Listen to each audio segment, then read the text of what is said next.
रात के 2 बजे जब शहर सो जाता है तब धामपुर जागता है। खाली सड़कें, बंद पड़ी फैक्ट्री और हवा में घुला हुआ एक अजीब सा बोझ।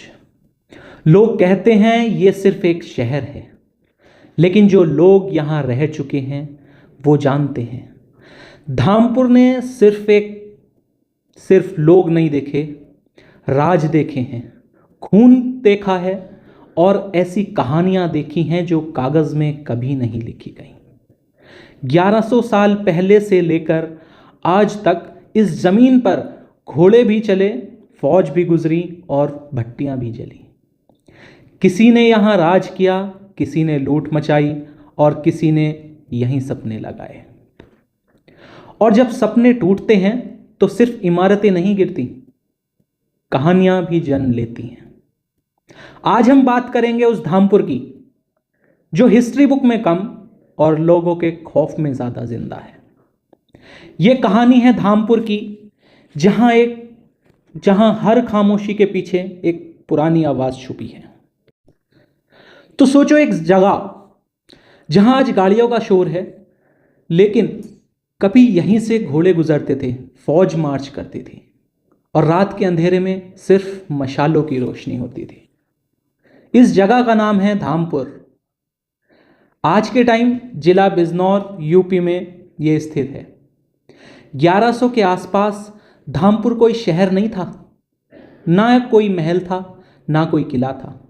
यह सिर्फ एक छोटी सी बस्ती थी, उपजाऊ जमीन, पानी के स्रोत और दूर दूर तक फैली खेती।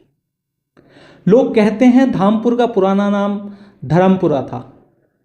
लोग ऐसा भी कहते हैं कि बहुत टाइम पहले यहाँ पे एक धर्म नाम का राजा था, उसी के नाम पर ये उस टाइम पे धर्मपुरा पड़ा था, पर टाइम के साथ साथ लोग इसको धामपुर बोलने लगे।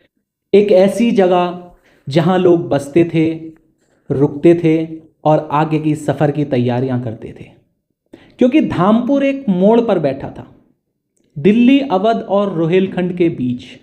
और जब कोई जगह रास्तों के बीच होती है तो वहां सिर्फ मुसाफिर ही नहीं आते, फौज भी आती है। समय बदला और 1500 के आसपास मुगल सल्तनत का असर भी यहां तक पहुंच गया।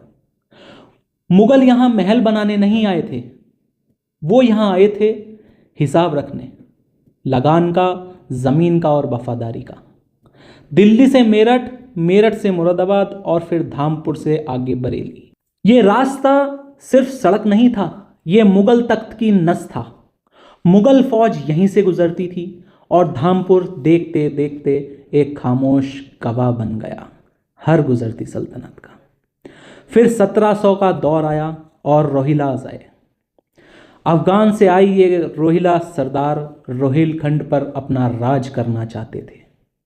उनके लिए धामपुर एक दीवार जैसा था, अवध और दुश्मनों के बीच। यहां जमीन भी थी और स्ट्रेटेजी पावर भी। आज जहां धामपुर, नगीना और बिजनौर हैं, कभी वहां रोहिला घोड़े बांधे जाते थे। गांव बसते रहे, लेकिन हवा में हमेशा एक टेंशन थी। इसी टेंशन के बीच आए पिंडारी। पिंडारी ना राज्य थे ना सेना। वो मौका देखकर निकलते थे। जहां फसल होती थी, जहां अनाज होता था, जहां से कारवां गुजरते थे, वहीं उनका निशाना होता था।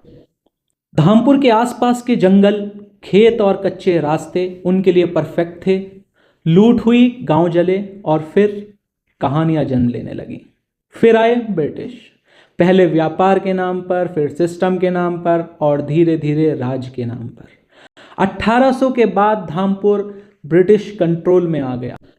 उन्होंने तलवार कम और कागज ज्यादा चलाया, जमीन का नाप, लगान का रिकॉर्ड और रेलवे की लाइन। और इस रेलवे लाइन ने धामपुर की किस्मत पलट दी। 1930 के आसपास एक आदमी ने यहां खड़े होकर सोचा, यहां गन्ना है, किसान है, रेल है, तो फैक्ट्री यहीं होनी चाहिए। उस आदमी का नाम था लाला राम नारायण।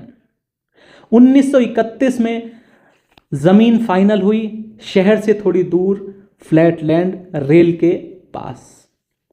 गांव के लोग पहली बार फैक्ट्री के लिए मजदूर बने।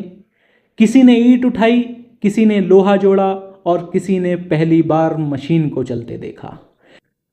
इंग्लैंड और यूरोप से मशीनरी आई, रेल के जरिए धामपुर पहुंची और 22 मई 1933 को धामपुर शुगर मिल ने पहली बार सांस ली।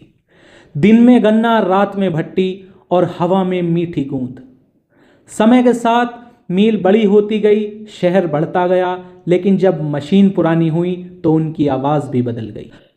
आज जब कोई मिल के पुराने हिस्से से गुजरता है तो हवा और लोहे की टकरार लोगों को कहानी लगती है। किसी ने कहा यहाँ कुछ गलत हुआ था, किसी ने कहा बलि दी गई थी। सच बस इतना है कि ये जगह बहुत कुछ देख चुकी है। इस दौर में एक और सपना होगा, सरिया फैक्ट्री। देश आज़ाद हो चुका था, बिल्डिंग बन रही थी, सरिया चाहिए था। फैक्ट्री बनी, नौकरी मिली, लेकिन बिजली ने साथ छोड़ दिया। बड़ी कंपनीज ने मार्केट ले लिया, रॉ मटेरियल महंगा हो गया और धीरे धीरे भट्टी ठंडी पड़ गई। फैक्ट्री बंद हुई, लेकिन कहानियां चालू हो गई। आज धामपुर एक मॉडर्न शहर है, लेकिन उसी जमीन के नीचे 1100 साल की यादें दफन हैं। राज, लूट, फैक्ट्री और अफवाहें, सब कुछ यहीं रह गया, क्योंकि धामपुर सिर्फ एक जगह नहीं, ये एक कहानी है जो आज भी जिंदा है। तो आज के लिए बस इतना ही। मिलते हैं फिर कभी किसी और कहानी के साथ। चैनल सब्सक्राइब करना ना भूलें। तब तक के लिए जय श्री राम।